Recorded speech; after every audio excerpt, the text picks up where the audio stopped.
Good afternoon, everyone. My name is Mike Cull. I'm a project coordinator for Africa Fire Mission, and I'm going to be hosting our virtual training sessions here for 2023. I'd like to welcome you all to our first one of the year. We're very fortunate today to have with us Chief Frank Montes de Oca, who's going to be talking about leadership development today. For those of you that attend at least 70% of today's training, which usually averages about 45 minutes, you will receive a certificate at the completion of the training. When we're finished with training today, Errol's going to be leading us in some tea time where you're free to hang around, have some conversation, talk about the class that we had today, and anything else that may be on your mind. As we get started here, I'm going to ask everyone to mute and remain on mute throughout the rest of the training. We're going to begin with a word of encouragement from Errol. Take it away. Thank you very much, Mike. Thank you very much, everyone. Welcome to this year's 2023 online platform for learning. Happy New Year, everyone. Mine is very brief. Thank you all for being with us during last year. And as we start this year, let's start with that, with more energy, with more zeal. Let's all contribute towards making a success in our department. Okay. Like the way one of my friends usually tells me, before you go to sleep, make sure your kitchen is clean. What do I mean? Make sure each and every place you are, whatever you do it, you give it your best. Do it during when someone is seeing you, or someone is not seeing you, or someone is not looking at you. So let's focus on making our department, our fire station, our colleagues, our friends, making them be the best of the version they are in.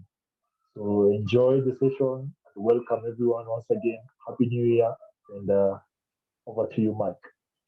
Thank you, Errol. And when we get finished today with our training, we're going to ask Errol to host a tea time for us afterwards where you can stay, chat about class. I see a number of you have already started introducing yourselves in the chat. Please feel free to do that. We're going to ask that you remain muted throughout the training session here.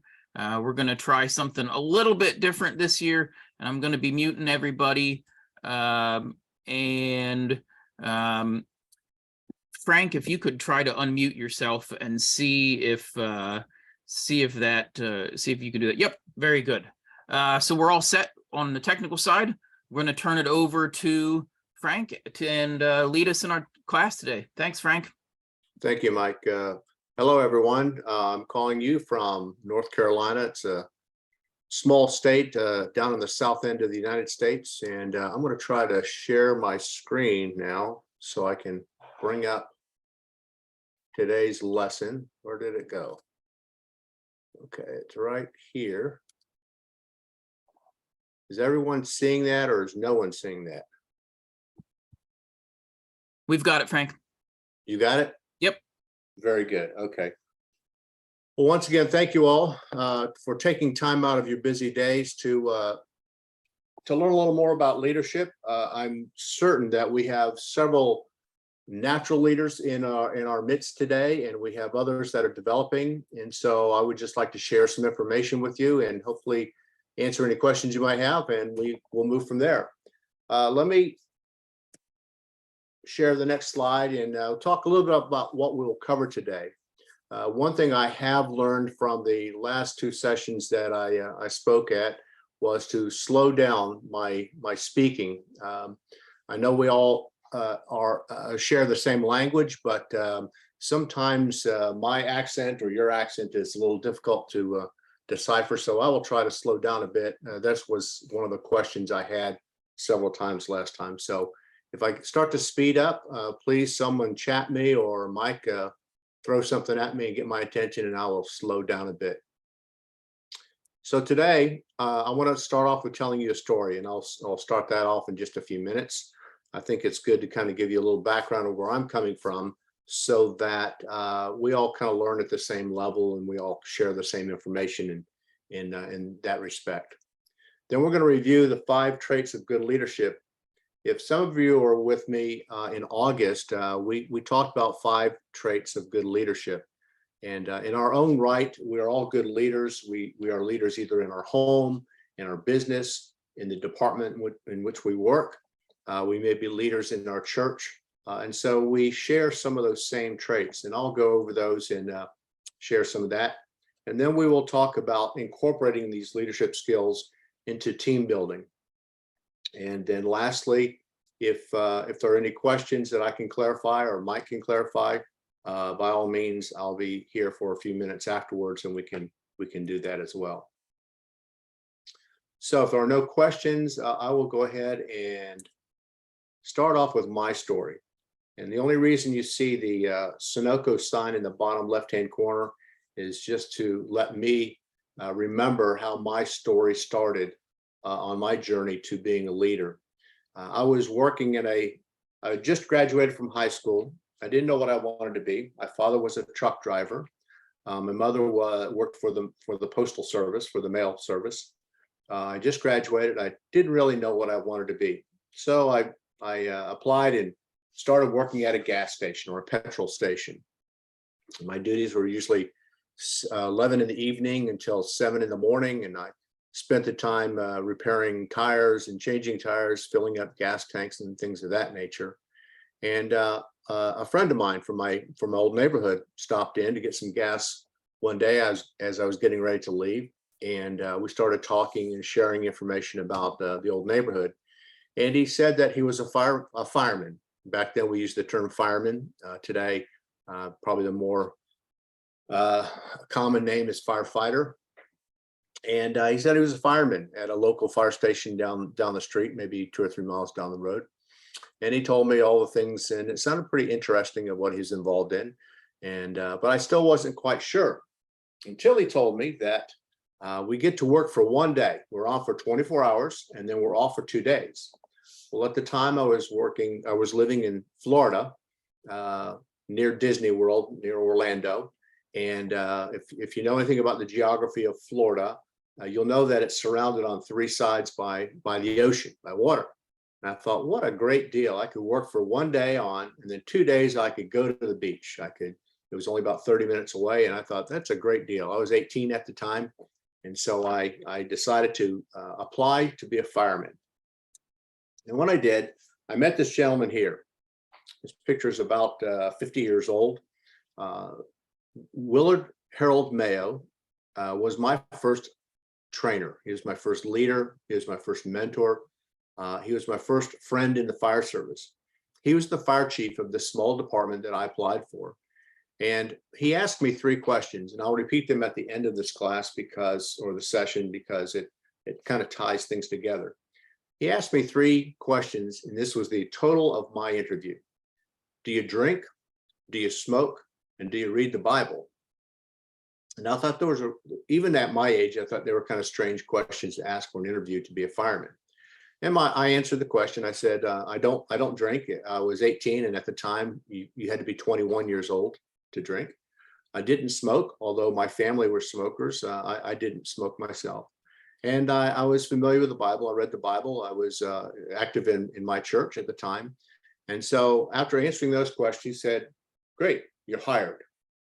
And he said, but before you leave, how do you pronounce your name?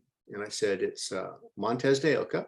He said, where do you come from? I said, well, I was born in Orlando, born in the United States, but my father was born and raised in Mexico. He says, well, I can't pronounce that name, so I'm going to call you Taco from now on. Is that okay with you? I wanted the job. I wanted to go surfing every other day. And I said, sure, that's okay with me. And so my name for the next 50 years in the fire service stuck as Taco. But what I learned from this gentleman, Willie Mayo, as we call him, was that he was over the 6 or 8 years that I knew him, that I worked with him, I learned that he was direct, he was honest, he was fair, he was a no-nonsense kind of guy. You never had to guess where he was coming from. If you messed up, he would tell you. Now, he wouldn't do it in a disrespectful way. He wouldn't do it to make you feel bad. Matter of fact, most of the time, if he had to dress you down, is the term we call, he would bring you in his office, or he would take you off to the corner where it wasn't in public, it wasn't in front of the rest of the firemen, and he explained to you very directly what you did wrong or what you could do better. And I like that. I was a kind of a shy guy, and I didn't appreciate, and most of us don't appreciate being embarrassed in front of our colleagues, our friends. And so I like that. He was a no nonsense kind of guy. But most importantly, he was a teacher. He taught me the first foundational ideas about how to learn, how to lead. And so I took that for the next many years and started my journey of being a firefighter and then being a fire leader. Today, I want to go over some of the traits that we talked about last time in August. And if you remember, there were the 5 traits, and I'll go over them very briefly. And if you'd like a copy of this, it's an article that I wrote back in February of 2022. And it's in a publication called the Pennsylvania Fireman. And I'm not pushing them, I'm not advertising for them. But if you have access to the internet and you want to see different articles, there's about 6 or 8 articles in this magazine every month. And they're everything from strategy and tactics to leadership to disaster management and so forth. And it's on the bottom of the screen that you're seeing right there is the website, www.lcfa.com/PA Fireman. So if you'd like to see that article that I wrote, but also the many other articles that are published every month in the Pennsylvania Fireman, I would encourage you to do that. So going back to the recognizing people and so forth, the most important asset that we have as leaders are the members of our department or the members of our unit or of our team. And so it's critically important that we recognize them. Now, I don't mean every day you go in there and you have a big ceremony, but rather recognize them for the things that they do correctly, and maybe later on recognize them in a timely fashion for the things that may be not done so well or they could improve upon, but more importantly, to recognize them. And that could be anything as simple as a couple of the folks are out there washing the truck down and getting it cleaned up, maybe for a parade or maybe just to pull it back into the bay and recognize them. That's a good job. Guys did good. I like it. It's nice. It's clean. I appreciate that. Or maybe on a more formal basis, you write a memo or you have different things that you can provide for their uniform to recognize them as a step above, or they've gone beyond the expectations of the organization. So recognize your people. It's critically important that we do that. No matter how old you are, no matter how long you've been in the service, it always feels good for someone to come in and pat you on the back or look in your eye and say, you did a good job. I really appreciate that. Secondly, to respect employees. As I mentioned, that's the number one asset we have as leaders are our people, are our members of our organization. And we respect them by doing things such as when they've done something wrong, you take them in private and you explain to them what they did wrong and how they could improve themselves. If they did something above and beyond or did something acceptable or extra, then you do that in public. There's a saying, you praise in public and you punish in private, or you discipline in private. And that's very simple to remember. If they've done something good, let everyone know they've done something good. If one of your members failed to do something or didn't meet the expectations that you had, bring them in an office or bring them to the corner of the station or off to the side and let them know. And it shows a lot of respect, and the people will then share that respect back to you.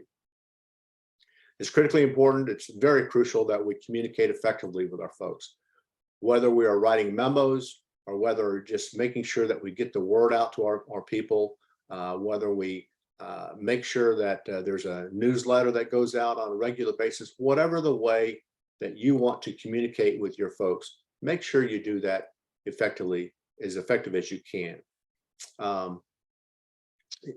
If you get your people, if you get the members of your department or of your unit or team that come to you and gripe at you that or complain that they're getting over communicated, that you're communicating too much, I will bet you that that's never going to happen, because folks always want to feel like they have the latest and greatest information available. And I've always said that to my junior officers, that I want you to over communicate as best as you can to your folks from the bottom up and from the top down. And we want to make sure that we try to hit that goal of people complaining that they're being over communicated. And I very rarely in my 38 years in the fire service and the remaining years that I've been doing articles and keeping in touch with fire folks that I know, I've never had one say my guys are complaining that they're being over communicated with. Possess integrity. Your community expects the very best from their fire service, from their emergency services. And so to do that, we want to possess and to project integrity within our community, whether it's making sure that we're always honest and forthright in what we explain to the folks about an emergency that might be happening, or just simple things of bringing new folks into the organization, into the membership, and treating them with respect and treating them with integrity and being trustworthy to them as well. And lastly, that the 5 traits of good leadership that we covered was to provide ongoing feedback, making sure that people know as soon as possible what the latest information is, that they can feel good about themselves, that they can improve themselves, that they become better members and hopefully better leaders. So I wanted to review that very, very quickly and just make sure that you had that. And at the end of the meeting, I'll try to share the actual article that I wrote in the chat section. You can download it if you wish. Let me take a drink here real quick. The weather here has been really kind of crazy. As I mentioned, I'm living in North Carolina in the mountains, and about 10 days ago, the weather was 3 degrees, and at 3 degrees, a lot of the pipes burst in our water distribution center. And I live outside of a small town. It's got about 80,000-90,000 population spread out over a large area, and we lost water for 5 days. And it's really interesting that to try to make it through the Christmas holiday and the New Year holiday and celebrating and having folks over for dinner and so forth without having running water is very, very interesting. So today we're having some rains throughout the day, so hopefully we don't lose our signal here. Okay, so let's move on to skills that leaders incorporate during their team building. And I want to use that term team building. You'll hear me say it over and over again, because what we're doing as leaders is we're building our team, and we're constantly building our team for a number of reasons. And so what I want to share with you, if there are just a few things that you pick up from today's discussion, is that team building is a never-ending process. Whether you're speaking on a regular basis to your junior officers to bring them up to speed, to teach them the foundational tenets of being a leader, or whether it's you yourself taking classes like this, or being involved in sessions such as this, or whether taking formal training, team building, whether you're building your own team, building another team, it's a never-ending process. And I'd like to share that with you. And hopefully that you take that, if one of the few things that you take away from today, that team building is a never-ending process. Okay, so first thing we want to talk about is assessing and monitoring our team climate. What does that mean, assessing and monitoring our team climate? Well, there's some sayings out there in the business world that says you can't manage what you can't count. You can't manage what you can't count. So good managers, good leaders are constantly taking a view of the climate of their team. Are they upbeat, and are they energized? And are they ready to do their daily work or go to the next call for service? Or are they starting to be a little slow? Are they starting to kind of withdraw in themselves? Do you hear rumors that things just aren't going well? If you are an active leader, if you're involved, if you're interested in your team, then you will be able to assess on a regular basis whether in a formal communication style, or whether just kind of walking around. There's another saying that walking around by or managing by walking around, where if you're at the level of your organization where you're in an office or an area where you're doing paperwork, take some time out of that day to walk on the bay floor, walk out to where the folks are waiting for the call, or walk out to wherever your members gather and chat with them, talk with them. maybe you have a message that you want to bring to them, maybe something that's inspirational, maybe it's something that is informative that helps them get to the next level. However you do that, it's again very crucial that we monitor our team on a regular basis, try to find what the current climate is and try to improve that, whether it's to inform them again or to continue informing them, whether it's to bring in speakers, whether it's to do some training in-house or what have you. But we want to constantly assess and monitor our team climate. This is absolutely the most important one I can share with you, and that's to show trust in your people. I'm writing an article that I'll send off to the Pennsylvania firemen next week, and one of the lines there is to be a trusting person, but also be trustworthy. What does that mean? Well, we are naturally, or at least maybe I am, maybe I'm just speaking for myself, but we are sometimes an untrusting individual. It takes me a while to really warm up to people. It takes me a while to really feel comfortable around them. Now, people take that as I'm closed off, I'm cold, I'm distrusting, and that's not the case at all. It's just that I want to make sure. After 38 years in the business, I've always been taught to test the climate, test the waters before you step into the pool. So what we want to do as leaders is at the level of our comfort, we want to show trust in our people. Give them assignments that they can accomplish, they can achieve at the level that you want, but also go back from time to time and verify that they're doing well. Not because you distrust them and that you're not sure that they're going to accomplish what you set out for them, but verify that they're doing right also, so that if they are not performing at the level, you can mentor them, you can usher them, you can move them in the right direction. And when I was giving assignments, the first thing I learned when I failed to do them properly was I wouldn't give them kind of what I would call the sandbox to play in. I would just say, hey, I need you to go collect all these names and put them into some kind of a form that we can determine the level of their training and where they need to go next. And I would delegate that to some of my junior officers, assuming that they knew how to do that, assuming that they knew where to start and where to continue, where to end. And early on, I got some failures and I got some disgruntled people and I got some people feeling like they have failed. And I learned over a period of time that to show trust, you also have to give them a sandbox to play in so that they know that this is my limitations that are expected of me. And also so that they can trust in you. So showing trust and being trustworthy go hand in hand with each other.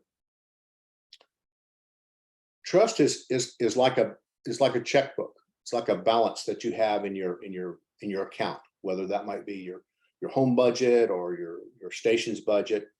And it takes a while to build up trust, for you to build trust in people. But more importantly, it takes a while for them to build trust in you. And what's very interesting about trust is that you can continue to build that balance. But the first time that your folks feel that you're not being honest with them, that you're not showing integrity, your balance of trust of them and you will drop to zero. And the interesting thing is that it takes a long time for them to build that trust up in you again.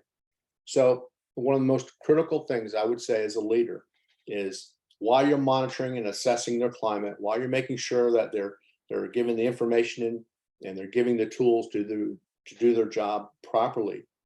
Also, it's critically important to bolster that team climate with a good helping of trust, so that you show them, you demonstrate to them that you trust them and that they can trust you, that you stand behind them, that you support them, that you give them the tools and you give them the climate in which they can operate properly, whether that's on the emergency scene, a fire ground or emergency scene, or whether that's in the station or somewhere in between.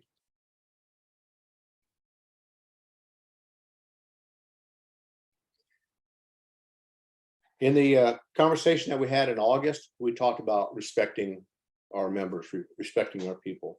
Again, that's an important thing, that folks feel that they're respected. What I want to share with you here is not only should we as leaders respect our members, but we want to make sure that everyone in our chain of command, our senior officers, but more importantly, our junior officers that you're responsible for, are showing respect for the people as well. Just because you have the rank, just because in my line of business, and probably in a lot of your stations, they have some kind of designation on their shirt that shows that they are in charge. It shows that they're the leader. And in my line of business, it was bugles on the collar. We call it collar brass.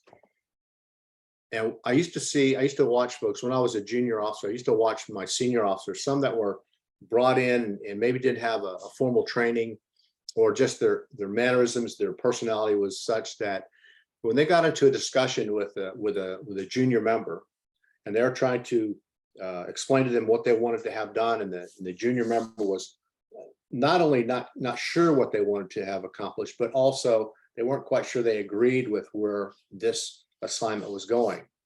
And at the very end, when that senior officer had not been able to convince that junior person, that subordinate, what to do and how to do, he or she would tap on their collar, and they'd show their collar brass. And what that was, it was a sign that I've got more bugles than you do. In other words, I'm in charge, you're not. And that was how that conversation ended. Now you can imagine for a moment how those people that were the subordinate to that officer felt when when he or she couldn't explain why they wanted that assignment accomplished in a certain time frame, and couldn't justify why it was going to be accomplished. And their last sign of authority to convince that individual that they were going to do that assignment was to tap on their collar. And so the level of respect that senior officer showed to that subordinate was abysmal, was right down on the bottom. And how do you think that individual, that subordinate, that junior member of that department, how do you think the respect that he or she had for that senior officer was? Was it a high level of respect? No, absolutely not. So it's all these things that we're talking about today they're a building block to establishing our foundation as a good leader, as a strong leader, and as a respectful leader. So I would encourage everyone that before you start giving the assignments or start doling out the work assignments, that you do it in a respectful way. But when you get to that point in the conversation, or maybe that argument, which hopefully that doesn't occur, but when you get into that strong discussion, kind of the give and take, that you don't fall back to that tapping of the shoulder or tapping of the collar brass to say, I don't care what your opinion is. I don't care whether you like it or not, but you're going to do it because I'm in charge. Now they will follow your lead. They will follow your orders, but in the most difficult times that you may go through in your career, there will be times when you might have to rely on some of those junior members, some of the subordinates, for their support. And if you build up that respect, or you've dropped that respect down to zero because of your mannerisms of how you disrespect people, then I can almost guarantee you that level of support that you will receive from them is going to be pretty much close to zero.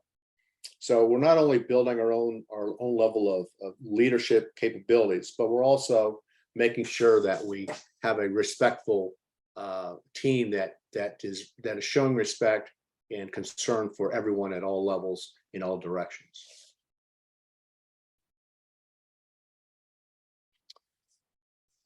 So we talked about assessing and monitoring the team climate, making sure that things are getting done on time, they're being done in the time frame and in the level of expenditures, if you will, to get that assignment done. And to do that, we want to show trust in our people, and we want to make sure that we're respectful in the workplace. But we also want to make sure that we are enforcing accountability. Just as I said, you want to manage by walking around, getting out onto the bay floor, seeing how folks are doing, going into the day room to see what the latest scuttlebutt is in the station. And excuse me for a second, I'm looking at the screen to make sure that I haven't missed anything. Okay. So while we're going through all these movements, if you will, we also need to have that level of accountability. You are, as an officer, perhaps if you're in your organization and you're an officer, you're accountable to someone, to your chief of your department, or maybe you are the chief of the department, and so you are accountable to the mayor or the top elected official within your community. You might be accountable to a board of trustees that manage the overall policies of your organization, and you carry out those policies and those procedures. So everyone has a piece of that pie of accountability. And so it's also important for you to establish that level and that breadth and depth of accountability that your folks have to pay to make sure that we're getting the job done. But in doing so, making sure that the assignments that are given out are done fairly. I want to go back to Willard Mayo, Chief Mayo, my first mentor, if you will. He was fair in everything that he did. As I mentioned, I came on as a junior firefighter, and I worked with him for about 6 or 8 years, and I witnessed day in and day out when he would give out assignments. It wasn't based only on your rank or how long you'd been there. It was based upon his concern for his people, to make sure that he was building them daily, that he would give them assignments that he knew they could achieve, and they would be successful in it, and they would give them a level of self-esteem and pride in themselves. He would make sure that they were recognized in their achievements, and he was fair in giving out all those work assignments, if you will, or work orders. He would enforce accountability. He would walk around on a regular basis, come out there and see how things are done. We used to build our own vehicles in the station sometimes when we couldn't afford to buy a specialized rescue. His number 2 man, his deputy chief, was a great mechanic. Excuse me. And we would build our own rescue vehicles. And his assignments to his most senior officer and to the most junior firefighter, that'd be me at the time, was given out fairly, and he accounted for our day-to-day work. He was a great mentor, a great teacher. And lastly, in the traits that we talked about earlier, that were covered in August, and the traits we're talking about today, the characteristics that we're talking today when we're incorporating in our team building process, is to communicate.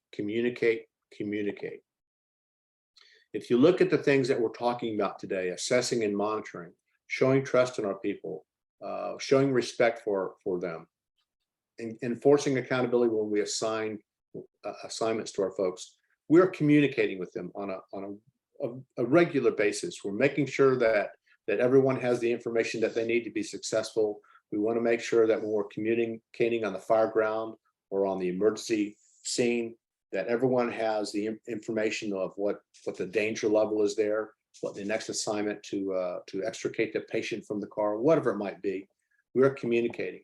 It is absolutely, in my mind, not only to establish that level of trust and show trust and receive trust, but to communicate with our folks on a regular basis. I mean, on a daily basis at the very least.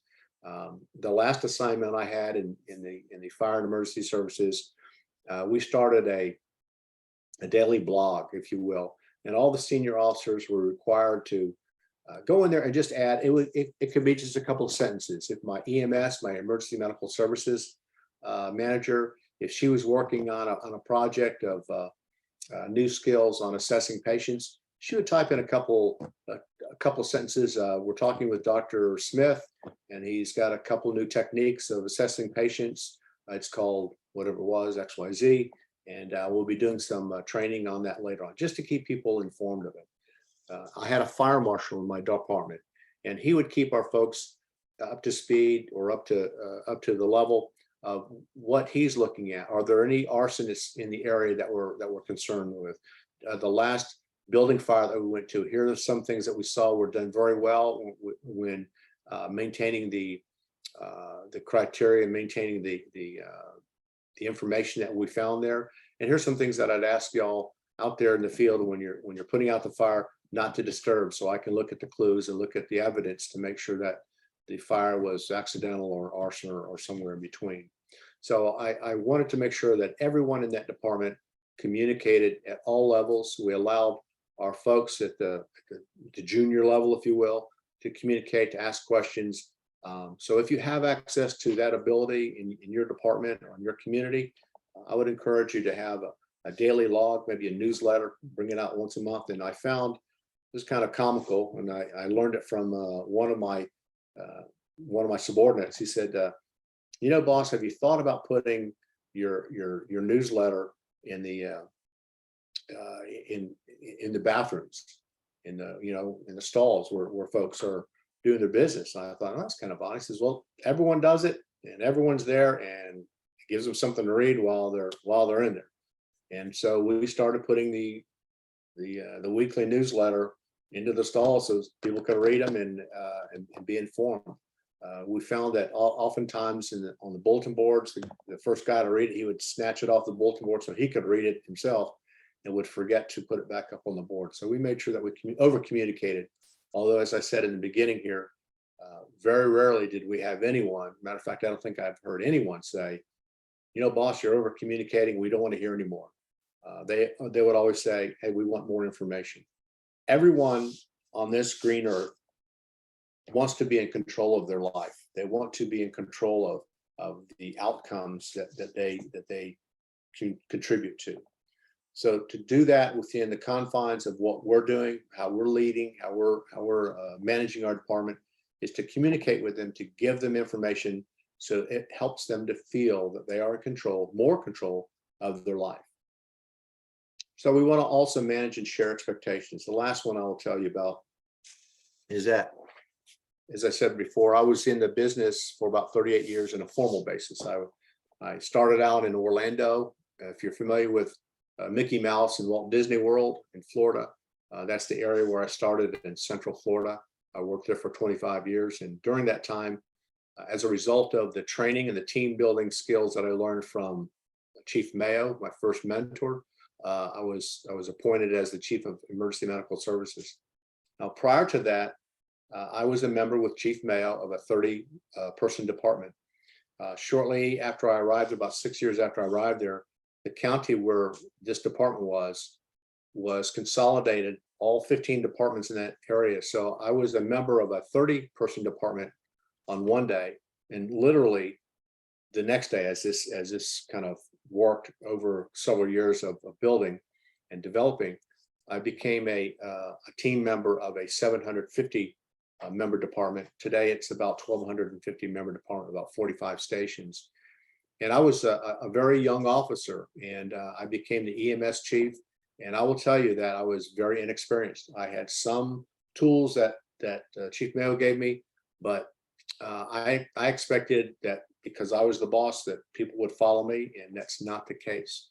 And so early on, I learned that when you move into a new setting, whether you're transferred from one station to the next, or if you move from one community to the next and you decide to volunteer at that department or join that department and you become a leader there, one of the first things I think are important for your new followers to hear are, what are your expectations? Literally either sit down or write them down as, here's what I expect out of my people. Here's how I operate. Here's what I expect here. In return, here's what you will receive from me. And I made that one mistake. I kind of forgot that skill. And the last assignment that I had, it took me a month or two to realize that I hadn't done that. And the reason I hadn't done that was because for the previous year and a half, the organization, the department had been run by some co-leaders, and they had kind of run it into the ground, and the people were disgruntled and the service level was terrible. And so I had to hit the ground running. I had a lot of things I had to kind of get in place before the organization kind of imploded. And so it took me about 2 or 3 months, but finally I sat everyone down. I actually brought in a someone who could help facilitate the meetings. There were 3 meetings, and I interspersed. I sat down with all my senior officers first and said, "Here's how I operate. Here's my level of values. Here's my personal mission statement. What are yours? I want to hear what you expect of me." And we got that kind of clarified. And then I went to the middle officers, if you will, and then to the rank and file, the folks out in the field. And it helped to quiet some of the nerves. It helped to level some of that lost esteem that the organization had within themselves. And this was an organization that was in an area that had a what we would call a world-class university. And so we had to live up to that expectation in that community of being a world-class organization. I'm not sure we got to that point by the time I left, but we tried. We worked hard at it. But the key here is to share your expectations. So I want to go through these very quickly once again, and then we'll go to the last thing I have. Assess and monitor your team climate. Make sure that they're operating at the highest level that they can, and make sure that they're feeling respected and that they trust in you, that you're going to back them when they get up against the wall, and that they're going to back you when you get up against the wall. Ensure that respect is shared upwards and downwards. Make sure that all of your officers are respecting their subordinates, and making sure that the individuals, the two firefighters, are showing respect for each other. It's critical to keep that high level of integrity within that organization, that unit of workplace. Enforce accountability. Make sure people know what's expected of them. Make sure that they achieve those assignments. Be fair in those assignments. Be fair in assigning those assignments, but also be fair in, if they fail to do so, make sure we have all of the facts in front of us before we start to discipline. Maybe they didn't have the tools. Maybe they didn't understand clearly, but were too shy to ask you, what do I need to do? How can I do this better? Or do you have some tools that will help me get through this assignment? And lastly, and most importantly, communicate with your folks up and down. One of my managers in one of my assignments after I retired from Orlando, and then I went to a smaller department up north, and I came back to Florida and became the fire chief of a department that protected about 1,500 square miles. It was just south of Disney World. And I asked my boss one time, I said, how do you share, how do you give us feedback? I'm one that needs feedback. I need to make sure, how am I doing? Am I doing it right? Do I need to do it, better for you or differently? And his statement was, I don't give feedback. I will let you do what you're going to do. And when you mess up, I'll tell you. But up to that point, you can assume that you're doing well. And I thought, well, for the moment, that's not too bad, because that means he's not going to be micromanaging me. But at the same time, for a person such as me that needs to have that constant feedback, needs to know, am I on the right track? It didn't work very well for me. So if you're one of those kind of folks that says, I don't want to feedback my folks, they know when they're doing well or not, I'm just going to chew them out and let them know that they're doing wrong. That's where that level of trust and that trustworthiness and accountability really kind of falls by the wayside. And we really fail in our job of being a good leader. So let me see if I can, there we go. So I want to finish this up. I hope I'm not too early in finishing up. Maybe we can share some questions and answers. If you remember, I said that Chief Mayo, who is my first mentor, he said, I'll just call you Taco. I can't pronounce your name. It just sounds like a good name to give you. I'll just call you Taco. Remember, I was 18 years old. I was kind of a young lad. And I said, sure. And that has stuck with me for the 38 years that I was in the service. If you were to be walking down the streets in Orlando 5 years ago, 10 years ago, maybe, and said, hey, do you know Chief Taco, or do you know Taco in the fire service? They would say, oh yeah, we know him. That's Frank. So it kind of stuck with me. What I want to leave with you is those of you that are not yet leaders and you're trying to gather and absorb as much information as you can. Here are a couple of thoughts I would have for you. The first thing is to prepare for that serendipity. The serendipity is that coincidence that you prepare for, and it just kind of is not expected, and it just kind of jumps in front of you, and here's an opportunity for you. So it was serendipitous, if I could use that term, that I met Chief Mayo. Remember, I was working in a gas station, didn't have any plans for the rest of my life. I didn't really know what I wanted to do. And my friend came up and said, "Hey, we're hiring." I took a chance, I applied, and the rest is history, at least in my books. And it was serendipity that I found a career or calling that has served me well and has taken me places throughout the United States, and has been very fortunate for me. I was at the right place at the right time. There are times when you're going to be in the right place at the right time. The key is to recognize when you're in that place. And one thing to do is to continue training, continue taking information, continue absorbing that, so that you can recognize when you're in the right place at the right time and take advantage of that and move up that ladder, if you will. I know all of you in the fire service have a calling to serve your fellow man. Some of you are volunteers, and I always shared with all the departments I worked with. I worked with 4 different departments over my career, and I was fortunate enough to be a coordinator or the chief of or the manager of the volunteer cadre of each of those departments. Even though we had there's a large department in Florida called Orange County Fire and Rescue. It's about 1,200 or 1,400 members. They still have a reserve force. It's usually about 75 people, males, females, people of very young age, people of older age, and they answered the calling. And I always had to remember, and I always had to remind my officers when they were driving. I was in charge of a training bureau at one time, and I had 5 officers and senior captains, and they would come in, and we were given the assignment to be the coordinators for the volunteers. And they came in griping because, there's more work now thrown on my desk. I have to take care of these volunteers and hold their hand and what have you. That was the griping of the meeting at the time. I said, let me explain something very clear to all of you, that these folks have answered a calling to serve their community, to serve mankind, and they're doing it for no pay whatsoever. And at some point in time, they may even risk their life to serve their community.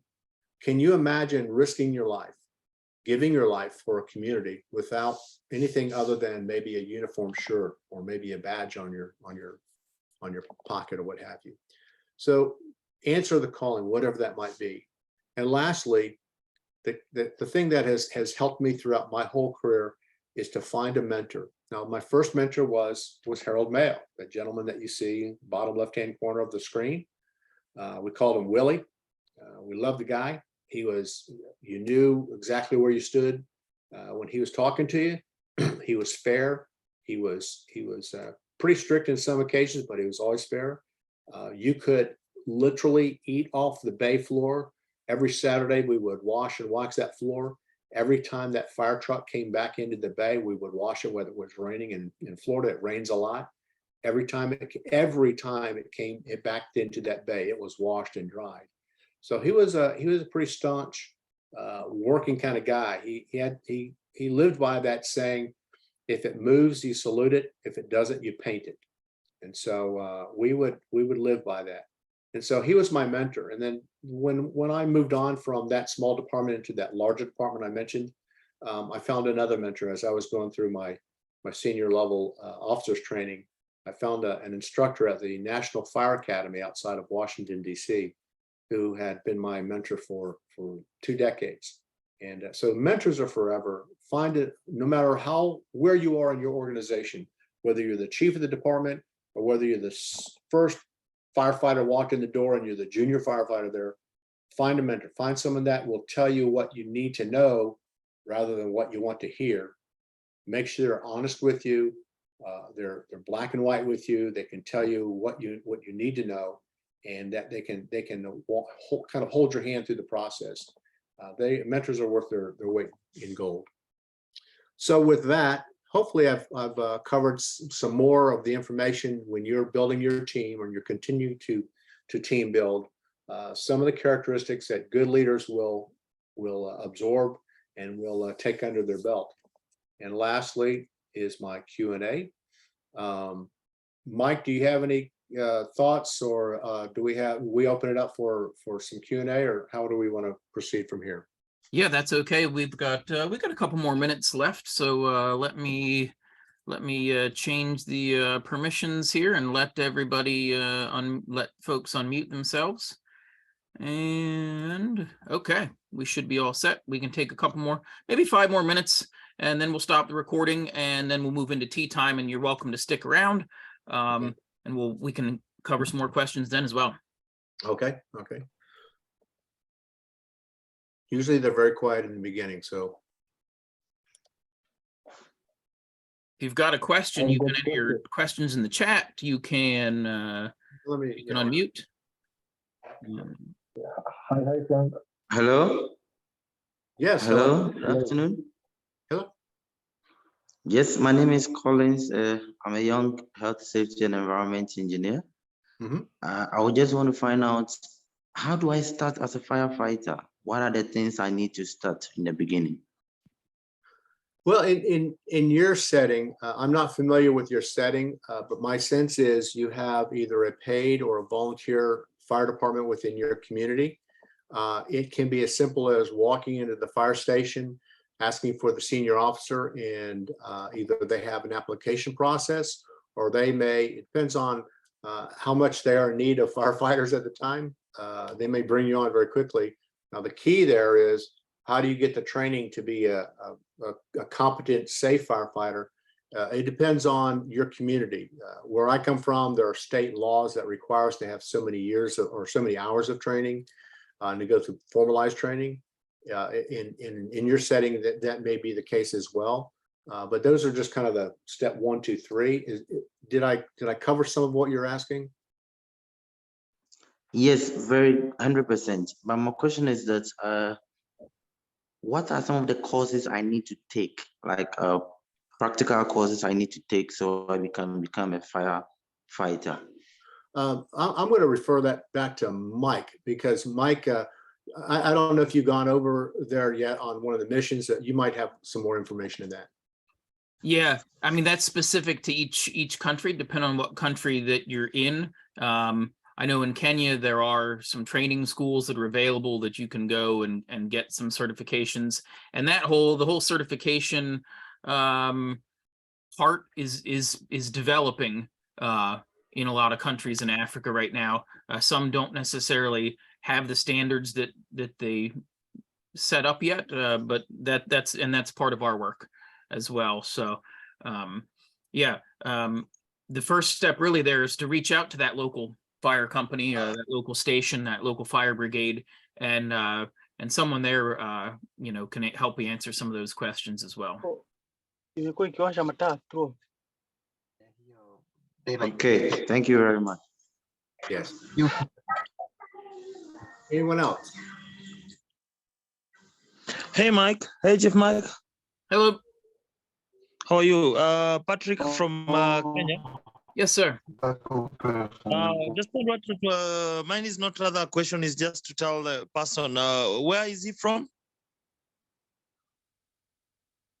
The person will just ask a question. Collins. Yes, I'm working in Saudi Arabia. I just wanted to find out, you see, in like health and safety, we have like NEBOSH, IOSH, and stuff like that. So if I want to be a firefighter, is there any online course that I can take? Okay. The best is to visit the nearest, because different standards, different companies use different standards. We have NFPA, we have others. It depends, but it's good before you become a firefighter, undergo a basic firefighter 1 course. It will really help you. Okay, thank you. Really appreciate it. You're welcome. If I could add Collins, in Saudi Arabia especially, there's a fairly large American contingent that provides fire service training or fire service training there through contracting. So in addition to that country's requirements, you may want to look into the U.S. contracted services provided there as well, usually on the military bases, but there are some private contracting there as well. Okay, thank you. Okay, Chief Mike, mine is Patrick. Yes, sir. Head of EMS Kenya ICT Fire and Rescue. I'm here just to say the session was good, especially for us who are leaders, and it was very educative.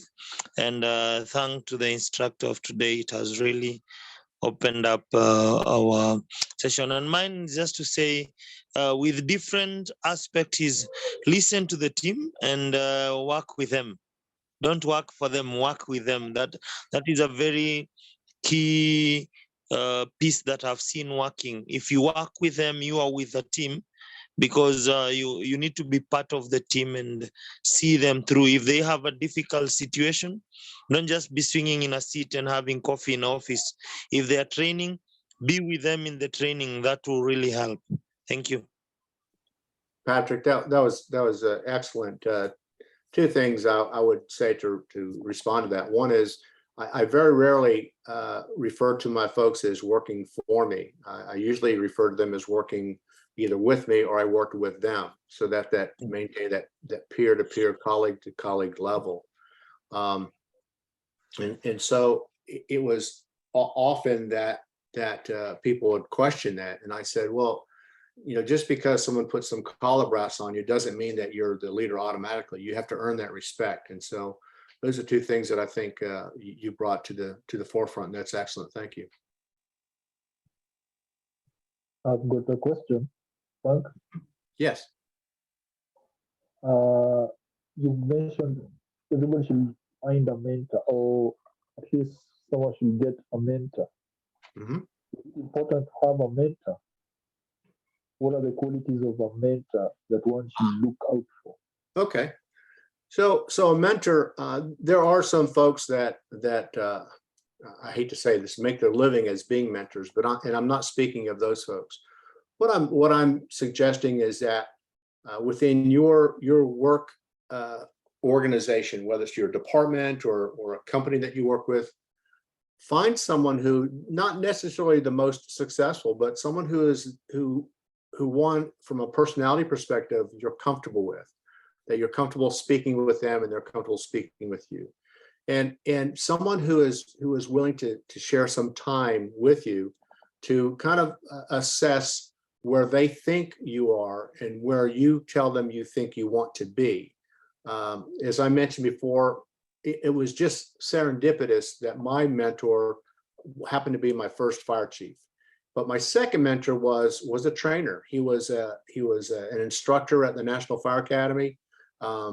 After class, after the 2-week course that I took, I didn't really expect to see him again other than for a next class.